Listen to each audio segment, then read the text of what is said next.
yeah, yeah, yeah, yeah, yeah. Ooh. Oh, But when we do things radically different, it's not the status quo. It's not the just enough to get by. It is all in, full on. I can't do what I did yesterday, the day before. I can't do what I did this morning. Like it has to be a complete something outside of the box, that it doesn't matter if people think you crazy. Because a lot of times when you get to thinking outside the box and your thinking becomes radical and what you know God can produce through you, sometimes people don't understand it.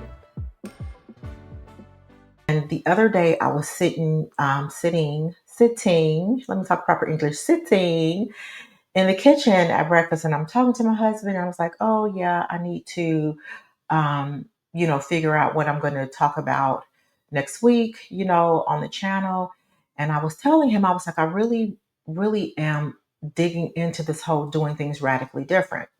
And so I was telling him, I was like, oh, I think I'm going to share, a story that I believe that is going to really give women like a picture of what radically different looks like. And so I'm telling him the story, right? And I'm going to tell you guys the story too, but I'm telling him the story. And then he was like, yeah, that's good. But what about? So then I was like torn. Which story do I share? But my story went out. I will tell you what his story was when I'm finished with my story. But when I'm talking about doing something radically different to get something different in your life, I almost immediately thought about this particular story because, especially if you kind of grew up in church or if you were a church person in the 90s, like I was. However, I was like one foot in the world, one foot in the kingdom, and just kind of, in and out, really serving self. And this was when, you know, um, Jake's, was doing Woman Thou Art Loose, and Juanita Bynum was like No More She's, which I will have to tell you, y'all, I don't listen to, Jake's or anything anymore these days, like probably in the last 15 years or so. However, I will have to say in the 90s, like I got delivered from some stuff, up under that word. But anyway, that's another story. It had nothing to do with it. So I felt like this story may be familiar with women who are kind of my age range, who was a little churched in the 90s. And then if there are some, younger women on here, they may be familiar with the story, but probably not familiar with it from Woman Thou Art Loose. So anyway, like I think there's three accounts in the New Testament, and you guys, I am not a Bible teacher. Okay, so I'm just using this for reference. And I know there's an account in Matthew. I like the one in Luke, right? I like the one in Luke. It's probably one in John too. But anyway, I think I like the one in Luke because, and I'm think it. I probably should have looked it up to make sure, but I'm pretty sure it's Luke because it seems like the story is a little more like detailed. And when I think about the times that they were living in Jesus's day, what the culture was like, still living under the law, because Christ had not died yet, and he did not fulfill the law. So even though he was walking the earth, the people of that time were still living under the law. And so we think about today, like, not to be, vulgar or anything like that, just making a reference that when a woman has her menstrual cycle today, it's really not a big deal. Most times you don't even know. Like if you're from on the outside looking in, you really don't even have a clue. But back then, if a woman was on her cycle, she was considered unclean. So she couldn't like be out in public chilling. You know, I remember back in the 80s when that commercial came out. It was a Tampax commercial, and it showed the girl like going swimming and bike riding and playing tennis. So no, no, that was not their time. Like they had to just like be on straight lockdown. And if anyone came in contact with them while they were on their cycle or touched anything that they had touched, then they were considered unclean. I think like until the end of the day, like until the sun went down or something like that. Don't quote me again. Not a Bible scholar, but I love the word. So I do know some word. But just think about that today. Like if you couldn't live your life, you couldn't do anything for however many days your cycle is. That would be bad enough. But this particular woman, she had what the Bible terms as an issue of blood or flow for 12 years. Just think about that. 12 years. So she was considered unclean for 12 straight years. Meaning, again, listen to this. She can't come outside. She can't socialize. So not only is she unclean, but she's alone. The Holy Spirit hadn't even come yet. So she really alone. And so she had, spent a lot of money like going to the different physicians or doctors as we do today. I'm not going to even get on the healthcare industry. I might talk about that one day, but that is a whole nother story. Y'all, we need to be practicing holistic medicine. No, soapbox for another day. Okay, so she has spent all her money because she was like, I want to get better. And that's us.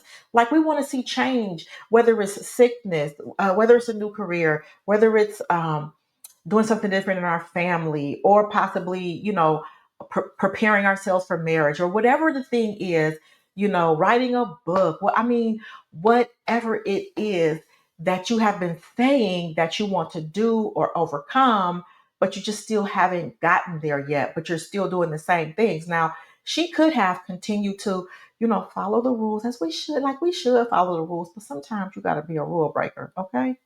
And I know too much about that from my high school days, my 20s too. But so she could have stayed in the house and just like stayed under the law. I can't go nowhere, only to the doctor to get fixed, or maybe the doctor came to her to fix her. I don't know what it was like in that day. I should do some more studying.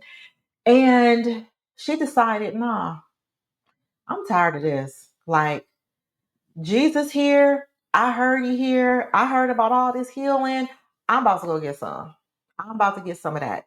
And so she leaves her home, and she doesn't even like go approach the Lord in like a solitary place. Like it's in a crowd. Like remember, she unclean. She can't be around people. But she like, not only am I gonna go where the crowd is, not only, but in addition to that, I might have to like touch some people because it's a crowd. I got to push my way because if you think about it, in that time, the people were probably just like surrounding the Lord, like just trying to get to Him. So I'm sure she had to like this is my phone, but like this is a person like she had to she had to touch some people, you know, she had to be touching some people, like here you move, okay, here you go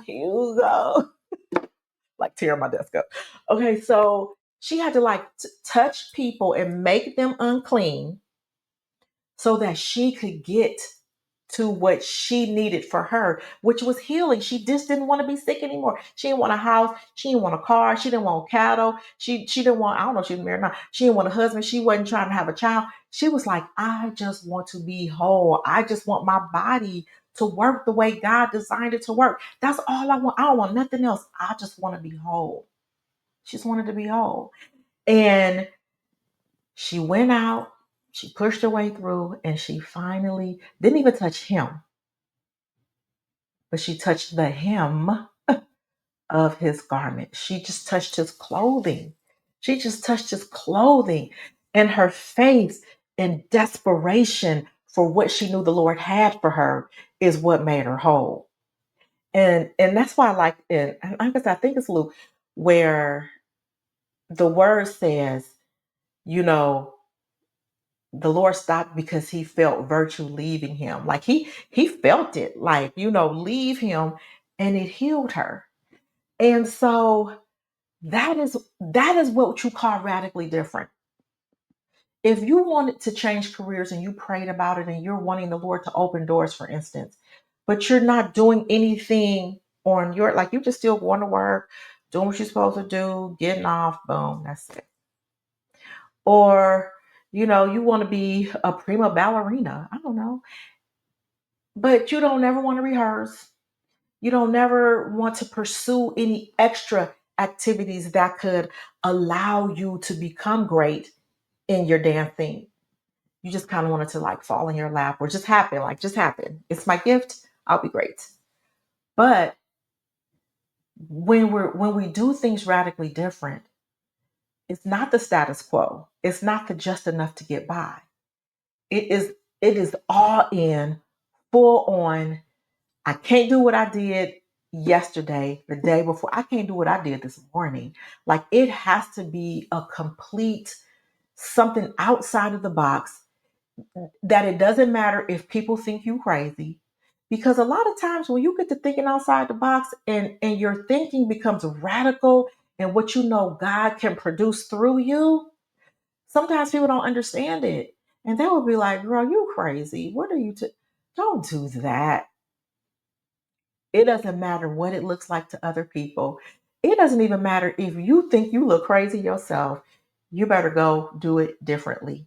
You bet. I am telling you guys, I have made some changes in my life just in the last few weeks, and I have been sick, y'all. I've been sick for almost 6 weeks now, because like maybe since the second week of December, some various things. And I think, if any of you who are watching that are in like my private group, that I was dealing with vertigo. Even, like, I'm telling you, I just feel like so under attack because I decided that I was going to do things differently. And it's paying off in the smallest ways right now. But I can't wait to be on the other side of some of these changes that I'm making, just like the woman who, like, well, she got her healing instantly. That's because she was way radical back then, y'all. Y'all, do you know that so back then, after you had to be isolated all that time for, however long your cycle is, nobody could touch you, you can't touch nobody, you can't go nowhere. After your cycle was finished, you still had to wait several days. Then after that, you had to go take like eat two doves or either two pigeons, probably depending on your financial status, and give them to the priest and sacrifice on your behalf. What? Can you imagine if we had to do that today, y'all? So we better stop complaining. I know my mic is on my thing today because I got on a turtleneck, but and I keep hitting it. Sorry, but can you imagine if we had to do that every month? That you had to sit it out, then you had to wait, then you had to go get some doves and take them to the church and have pastors sacrifice them for you. Y'all better be glad Jesus came, because what? So anyway, so I'm trying to keep these under 15 minutes, but I know I'm going way over this week. And if you don't want to hear, you can just turn it off. It's all right. I mean, I am not going to be offended, but I just want to share. I want to share my heart. So I'm gonna keep sharing. So my husband, when I was telling him what I was going to share, he was like, "That's cool. Like, I do. I mean, I like that story. I appreciate it. But what about Mary, like pouring out the oil and washing Jesus' feet with her hair?" He was like, "Now that's radically different." So that is another instance of being radically different that I am not going to go into. If you don't know the story, look it up in the New Testament. I do believe it is in Matthew. I believe it's in Matthew. And just read the story and look at it from the standpoint of, that was not common.